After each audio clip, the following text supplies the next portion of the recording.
अभी हम पढ़ेंगे geomorphology and land forms.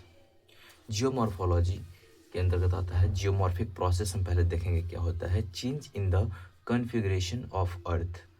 Change in configuration of earth is geomorphic process. इसमें क्या होता है, लैंड बिल्ड और एलिवेट होता है, तो इसे हम एंडोजेनिक फोर्सेस बोलते हैं। जब लैंड जो बिल्ड होता है या एलिवेट होता है वो ड्यू टू एंडोजेनिक फोर्सेस होता है, और इरोजन जो है ये ड्यू टू एक्सोजेनिक फोर्सेस होता है। एग्जाम्पल अगर बात करें तो हिमालयाज़ क्या होता है, हिमालयाज़ क्या है, कंटिन्यूसली इंक्रीज हो रहा है, तो इसका हाइट, तो ये क्यों इस जगह पे क्या हो रहा है कि एंडोजेनिक फोर्सेस ज़्यादा हैं with respect to exogenic forces. और अरावलीज क्या है कि कंटिन्यूसली डिक्रीज हो रहे हैं इसके हाइट, इसका मतलब यहाँ एक्सोजेनिक फोर्सेस ज़्यादा है with respect to endogenic forces. और एंडोजेनिक फोर्सेस की बात करें तो ये होता है the pressure within the earth, also known as internal forces. जो विद इन द अर्थ जो फोर्सेस है, प्रेशर वगैरह जो है, मतलब इसे इंटरनल फोर्सेस बोलते हैं, like pressure within the earth, इसे हम क्या बोलेंगे, इंडोजेनिक फोर्सेस बोलेंगे। Energy form due to radioactive decay and primordial heat की वजह से क्या होता है, यहाँ पे एनर्जी फॉर्म होता है, वो चेंज हो जाता है किसमें, इंटरनल फोर्सेस में, जिसे हम क्या बोलते हैं, इंडोजेनिक फोर्सेस बोलते हैं। चेंजेस कैटेगराइज्ड इनटू, ये जो चेंज होते हैं ड्यू टू इंडोजेनिक फोर्सेस, इसे हम कैटेगराइज कर सकते हैं डायस्ट्रोफिज्म एंड वोल्केनोज में। डायस्ट्रोफिज्म जो होता है ये क्या होता है, डायस्ट्रोफिज्म होता है it is kind of process that move elevate or build up the process of earth. ठीक है, जिसमें अर्थ क्या होता है, या तो मूव होता है या एलिवेट होता है या बिल्डअप होता है, तो उसे क्या बोलते हैं, डायस्ट्रोफिज्म। इसके मतलब एंडोजेनिक प्रोसेसेस में आते हैं। एंडोजेनिक प्रोसेसेस फोर टाइप्स के होते हैं, orogenic, epeirogenic, earthquake and plate tectonic. Orogenic के अंतर्गत हम पढ़ते हैं process through which mountains are built, उसे हम ओरोजेनिक बोलते हैं। और इपायरोजेनिक के अंतर्गत पढ़ते हैं other changes except mountain buildup, जो बिल्डअप होता है माउंटेन तो उसे ओरोजेनिक में पढ़ते हैं, और बाकी जितने भी चीज़ें, मतलब जो भी होते हैं, जो भी चेंजेस होते हैं माउंटेन बिल्डिंग के अलावा, उसको हम इपायरोजेनिक बोलते हैं, पेरियोजेनिक। ठीक है, एंड अर्थ क्वेक तो सेकिंग ऑफ अर्थ होता है, प्लेट टेक्टोनिक्स तो आप समझते हैं, पहले पढ़ चुके हैं इसके बारे में। वोल्केनो होता है ओपनिंग वेंट्स वेयर लावा और मैग्मा इरप्ट, उसे हम वोल्केनो बोलते हैं। ये सब किसके कारण होता है, एंडोजेनिक फोर्सेस के कारण होता है। ठीक है, और एंडोजेनिक फोर्सेस के लिए इंटरनल फोर्सेस कहाँ से आता है, वो रेडियो एक्टिव डीके और प्रीमोडियल हीट जो होता है, इसी की एनर्जी की वजह से इंटरनल फोर्सेस बनते हैं, जिसे एंडोजेनिक फोर्सेस कहते हैं। और हमने देख लिया डायस्ट्रोफिज्म क्या होता है, फिर ओरोजेनिक में माउंटेन बिल्डअप होता है, एंड इपायरोजेनिक में माउंटेन बिल्डिंग बिल्डअप के अलावा बाकी जो भी चेंजेस होंगे उसे इपायरोजेनिक में पढ़ेंगे। And earthquake and plate tectonics, these are the four process of endogenic, four type of endogenic processes. And after that हम देखते हैं exogenic process due to exogenic forces causes wearing and tearing। exogenic forces से क्या होता है, wearing and tearing होता है, like gradation, wearing down of relief features of earth, इसे हम ग्रेडेशन बोलते हैं। Wearing down of relief features of earth को क्या बोलते हैं, ग्रेडेशन। ठीक है, ये ग्रेडेशन किसके वजह से होता है, तो एक्सोजेनिक फोर्सेस की वजह से होता है, तो ये एक्सोजेनिक प्रोसेस है ग्रेडेशन। इसी तरह से अगर हम आगे देखें तो यहाँ पे होता है collectively exogenic forces are called denudation. जितने भी एक्सोजेनिक फोर्सेस हैं उसे हम कलेक्टिवली क्या कहते हैं, डेनुडेशन कहते हैं। कलेक्टिवली सारे एक्सोजेनिक प्रोसेसेस को हम क्या बोल देंगे, डेनुडेशन बोल देंगे। एक्सोजेनिक वाले को क्या बोलेंगे, डेनुडेशन बोलते हैं। ठीक है, एक्सोजेनिक एजेंट के बारे में अगर बात करें, जैसे रनिंग वाटर हो गया, विंड हो गया, वेव्स हो गया और ग्राउंड वाटर हो गए, ये सब क्या है, एक्सोजेनिक एजेंट है। ठीक है, और ultimately source of energy for all exogenic forces क्या होता है, सन होता है, कि मतलब ऑल जितने भी एक्सोजेनिक फोर्सेस हैं उसके लिए सोर्स, एनर्जी सोर्स का काम क्या करता है, सन करता है। ठीक है, अब डेनुडेशनल प्रोसेस की में बात करें तो ये डेनुडेशनल प्रोसेस जो होते हैं, इसमें आता है weathering, mass movement and erosion, जिसे कि ट्रांसपोर्टेशन भी बोलते हैं। ठीक है, वेदरिंग क्या होता है, इन सितो प्रोसेस होता है।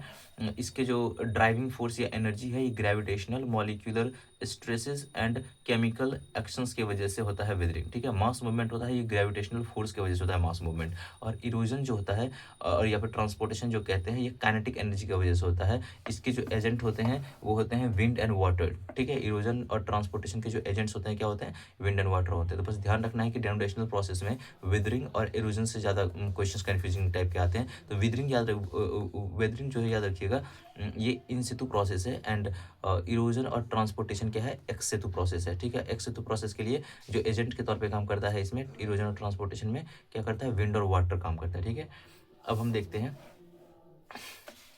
कि ये वेदरिंग क्या होता है। Breaking down of rock and movement of broken down material is called erosion, ठीक है। क्या होता है, breaking down of rocks and movement of broken down materials is called erosion, ठीक है। वेदरिंग क्या हो गया कि ब्रेकिंग डाउन हो गया रॉक का, रॉक को जो ब्रेक डाउन करता है वो वेदरिंग है, लेकिन इसको अगर मूवमेंट करवा दिया जाए ब्रोकन डाउन मटेरियल जो होंगे इसके, उसको इरोजन बोलेंगे, ठीक है। ये सीजीएल 2022 में आया था क्वेश्चन, ठीक है। Wearing away of landscape by different agent like water, wind and ice, इसे ही क्या बोलते हैं, इरोजन बोलते हैं। क्या करता है, वेयरिंग अवे करता है, मतलब बहा के ले जाता है, ठीक है। यहाँ पे वेदरिंग का अगर देखें तो action of elements of weather and climate over earth material weathering कहते हैं। It is a in situ process, हमने देख रखा है कि वेदरिंग क्या था, इन सितु प्रोसेस था। एंड इसमें रॉक टूटता है, टूटता तो है पर उसमें कोई मूवमेंट नहीं होता। अगर मूवमेंट नहीं हो रहा तो वो वेदरिंग कहलाएंगे, लेकिन अगर मूवमेंट हो गया तो वो इरोजन में चला जाएगा, ठीक है। उसे हम इरोजन बोलेंगे, ठीक है। टाइप ऑफ वेदरिंग की अगर बात करें तो ये केमिकल वेदरिंग होता है, फिजिकल एंड मैकेनिकल वेदरिंग होता है, और बायोलॉजिकल वेदरिंग होता है। तो केमिकल वेदरिंग की बात करें, द इरोजन और disintegration of rocks, building materials etcetera caused by chemical reaction। और फिजिकल और मैकेनिकल वेदरिंग में क्या होता है, disintegration without chemical changes. And biological weathering में होता है caused by movement of plants and animal, ठीक है। नेक्स्ट है इफेक्ट ऑफ वेदरिंग, इसमें एक्सफोलिएशन होता है, process when large curved plate or slabs of rock are stripped away from the outer surface of rock mass, ठीक है। इसे क्या बोलते हैं, एक्सफोलिएशन। तो ये इफेक्ट किसका है, एक्सफोलिएशन किसका इफेक्ट है, वेदरिंग का इफेक्ट है। एक्सफोलिएशन किसका इफेक्ट है, तो वेदरिंग का इफेक्ट है, ठीक है।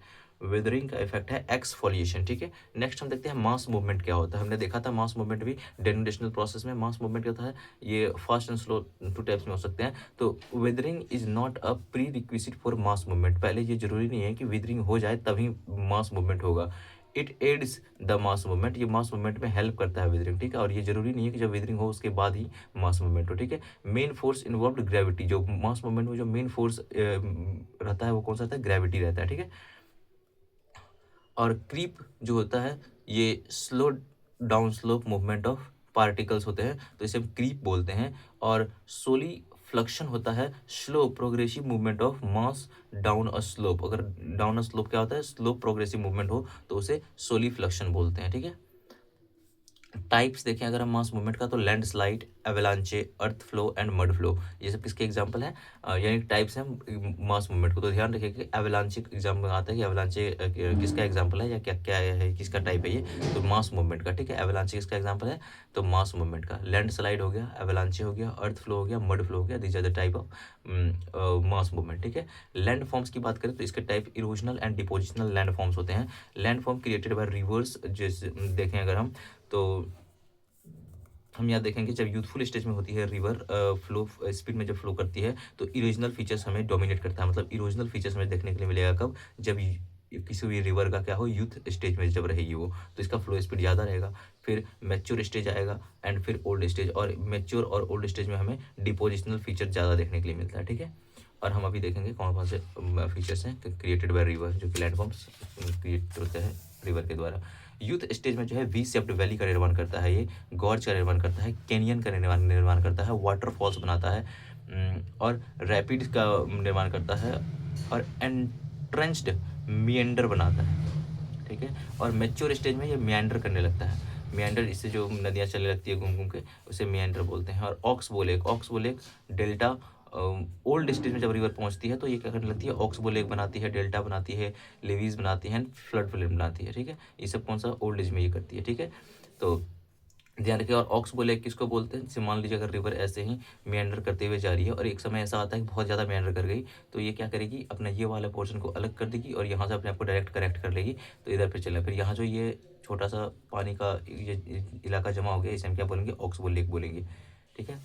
कि रीजनल फीचर की बात करें तो वी से valleys, gorge, canyon, waterfall, pothole, plunge pool, river terrace, ये सब नदियाँ कब बनाती हैं, अपने यंग स्टेज एज में बनाती है, मतलब जब ये इसका इरोजनल फीचर है। meander का मतलब होता है a meander, a river valley that has cut down its bed into the bedrock because of uplift और लोअर्ड बेस लेवल, ठीक है। नेक्स्ट है डिपोजिशनल फीचर की बात करें तो हम क्या होता है, फ्लड प्लेन होता है, डेल्टा होता है, ऑक्सबो लेक्स होते हैं, मियांडर्स होते हैं, एंड अलुवियल प्लेन्स होते हैं, ठीक है। ये सब कब बनाते हैं, डिपोजिशनल फीचर्स हैं रिवर के। जब रिवर अपने मैच्योर या फिर ओल्ड एज में पहुंचेगी तो क्या बनाएंगी, डिपोजिशनल फीचर्स देखने के लिए हमें ज़्यादा मिलेगा। तो फ्लड प्लेन बनता है, डेल्टा बनता है, ऑक्सबो लेक बनता है, मियांडर बनता है, एंड अलुवियल फैंस बनते हैं, ठीक है। Landform created by glacier, glacier के द्वारा कौन सा लैंडफॉर्म्स क्रिएट किए जाते हैं, तो हम देखेंगे इसमें इरोजनल लैंडफॉर्म्स अगर देखें तो चर्क होता है, are created in heads of glacial valley, ठीक है। क्या चर्क बोलते हैं, CIRQUE, चर्क, ठीक है। नेक्स्ट है रिज और एरेटे बनते हैं, हॉर्न बनते हैं, हैंगिंग वैली बनते हैं, और ग्लेशियल वैलीज बनते हैं, ठीक है। तो ये देखें इसे वैलीज कहते हैं। और मेन वैली क्रिएटेड, ये जो मेन वाला ये मेन वैली हो गया, और ये वैली इसे ही हैंगिंग वैली भी बोलते हैं, ठीक है। यही हैंगिंग वैलीज हैं। और सिरेटेड रीज होता है, ये बनने हैं जो सिरेटेड रीज कहेंगे। और चर्क वगैरह यहाँ आप देख सकते हैं कैसे होते हैं ये फीचर्स। बस आपको ध्यान में इतना रखना है कि जब land form created bye glaciers, glaciers कैसे लैंड फॉर्म्स क्रिएट करते हैं, तो इसके इरोजिनल और डिपोजिशनल दो टाइप के फीचर्स होते हैं। किसी के भी दो टाइप के लैंड फॉर्म्स क्रिएट करते हैं, दोनों दोनों ही। इरोजिनल में आता है चर्क, रीज और एरेटे, हॉर्न और हैंगिंग वैली और ग्लेशियल वैली, ठीक है। ये सब ग्लेशियर क्रिएट करता है अपने इरोजिनल फीचर्स के अंदर। और डिपोजिशनल में होता है मोरेन, एस्कर्स और ड्रमलिन्स एंड आउटवॉश प्लेन्स, ठीक है।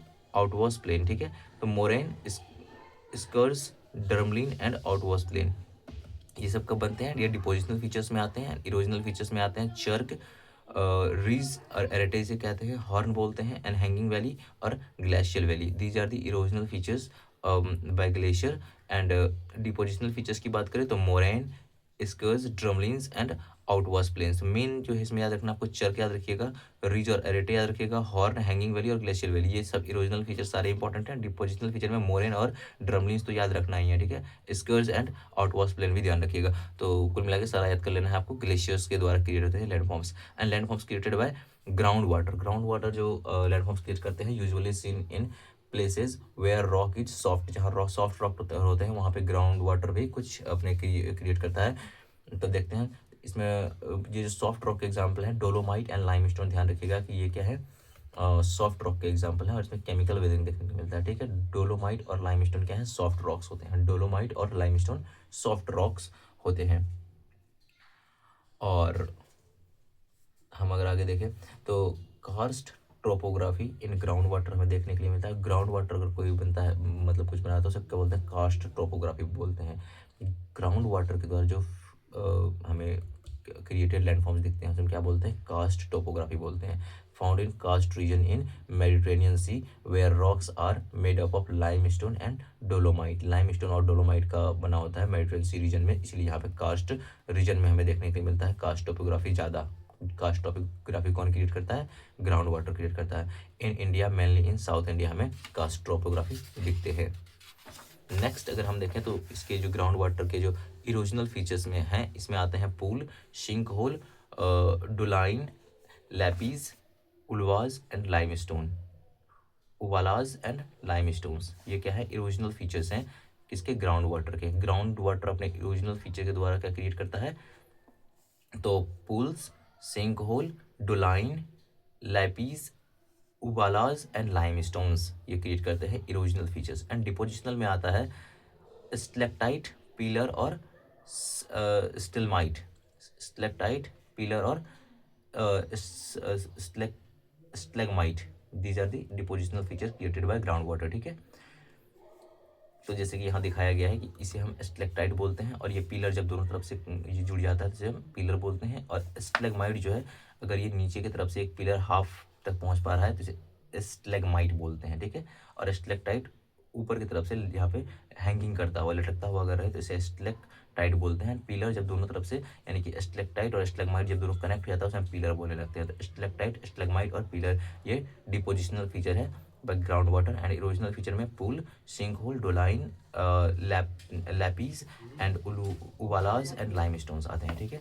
नेक्स्ट अगर हम बात करें landforms created by sea waves, अब सी वेव्स कैसे कैसे लैंडफॉर्म्स बनाते हैं, तो इसके इरोजनल फीचर्स में अगर हम देखें तो इसमें आता है Cleef, caves, stack, arc and sea stump. These are the erosional features by sea wave. Sea wave के द्वारा erosional features क्या क्या बनता है? Cliff, caves, stack, arc and sea stump. And depositional feature में आते हैं beaches, dunes, bars, barrier and spits. Beaches, dunes, bars, barrier and strips are the depositional features by sea wave. And erosional features होते हैं cliff, caves, stack, arc and sea stump. Cliff, caves, stack, arc और sea stumps are erosional features by sea wave. And depositional features of sea wave are beaches, dunes, bars, barrier और spits. ठीक है, next landform created by wind. Wind के द्वारा कौन कौन से देखने के लिए होते हैं, तो इसके जो इरोजनल फीचर्स हैं इसमें आप देखेंगे pediplain, playas, mushroom rocks and pedestal rock. ठीक है, pediplain, playas, mushroom rock and pedestal rock, these are the erosional features by wind. कौन सा? Pediplain, playas, mushroom rock and pedestal plain, these are the erosional features. Pediplain, playas, mushroom rock and pedestal rock. ठीक है, और depositional में जो हम wind के द्वारा देखते हैं डिपोजिशनल फीचर वो है सैंड ड्यून, जिसमें कि बर्चन एंड सीफ आते हैं. बर्चन जो है mainly found in Jaisalmer district of Rajasthan. Rajasthan के जैसलमेर में ज़्यादातर बर्चन देखने के लिए मिलता है. एक बार एग्जाम में आ गया था कि बर्चन जो है इंडिया में मेनली हम कहाँ देखते हैं, तो जैसलमेर डिस्ट्रिक्ट ऑफ राजस्थान में बर्चन दिखता है. और ये बर्चन क्या है, ये सैंड ड्यून का एक टाइप है जो कि डिपोजिशनल फीचर है बाय विंड. विंड का डिपोजिशनल फीचर में क्या होता है, बस सैंड ड्यून आता है. तो इरोजनल फीचर्स मेनली ध्यान रखिएगा कि pediplain, playas, mushroom rock and pedestal rock. Mushroom rock से बोलते हैं, ये इरोजन हो के ऐसा हो जाता है. ठीक है, एंड बर्चन देख सकते हैं ये पूरी तरह से पूरा मतलब होता है कर्व के फॉर्म में, और ये हाफ कर्व जो होता है इसे सीफ बोलते हैं. ठीक है, इसे बर्चन और इसे सीफ बोलते हैं. ठीक है, तो paddy plane, playas, mushroom rock और पेडेस्ट्रियल रॉक कहते हैं. एंड डिपोजिशनल में आता है सैंड ड्यून. सैंड ड्यून में बर्चन और सेफ होते हैं इसके एग्जाम्पल. ठीक है, नेक्स्ट हम देखते हैं. देखिए अब मान लीजिए आपको क्वेश्चन था हॉर्न जो है ये कौन क्रिएट करता है. हॉर्न किसका डायरेक्ट फीचर है, तो ग्लेशियर के द्वारा बनाया जाता है. हमने देखा था ग्लेशियर वाले जब हम पढ़ रहे थे तो हमने ग्लेशियर में देखा था ग्लेशियर का जो इरोजनल फीचर है यहाँ पे हमने देखा था ये हॉर्न क्रिएट करता है. तो यही सब क्वेश्चन आते हैं एग्जाम में. चर्क, रिज और arete, horn, hanging valley and glacial valley, ये सब क्या है आपके ग्लेशियर के द्वारा क्रिएटेड किया हुआ इरोजनल फीचर. वहीं डिपोजिशनल फीचर में हम देते हैं मोरेन, एस्कर्स, डर्मलाइन एंड आउटवाश प्लेन्स. ठीक है, अब हम देखते हैं नेक्स्ट क्या था हमारा. लेपीज यानी कि sinkhole, pool, lapies, dolines, erosional landforms by ground water. ये कौन करता है, sinkhole, pool, lapies and dolines. ये किसके हैं, किसके द्वारा किए थे, ग्राउंड वाटर के द्वारा इरोजनल फीचर्स देखने के लिए मिलते हैं. ऑक्सबो लेक हम जानते हैं क्या होता है कि जब मेंडर करती है और कुछ ज़्यादा ही मेंडर हो गया तो रिवर अपने ये जो ज़्यादा मेंडर वाला पार्ट था इसको अपने आप से सेपरेट कर देती है, यही बन जाता है. इसे ऑक्सबो लेक कहते हैं. और ये सब रिवर कब करती है, अपने ओल्ड एज में करती है. स्टैक ये सी वेव के द्वारा बनते हैं, इरोजनल फीचर में हमने देखा था. स्टेलेक्टाइट ग्राउंड वाटर के द्वारा, तो इसमें यही सब चीज़ें लिखी हुई हैं. और बस इतना ही ध्यान रखना है. Only river that meander in youthful age, ये ध्यान रखिएगा कि झेलम रिवर है. Only river that meanders in youthful stage, इसे हम क्या बोलते हैं, झेलम रिवर बोलते हैं. झेलम रिवर क्या करती है कि मिएंडर करती है अपने यूथफुल एज में. तो that's it for today. Thanks for watching.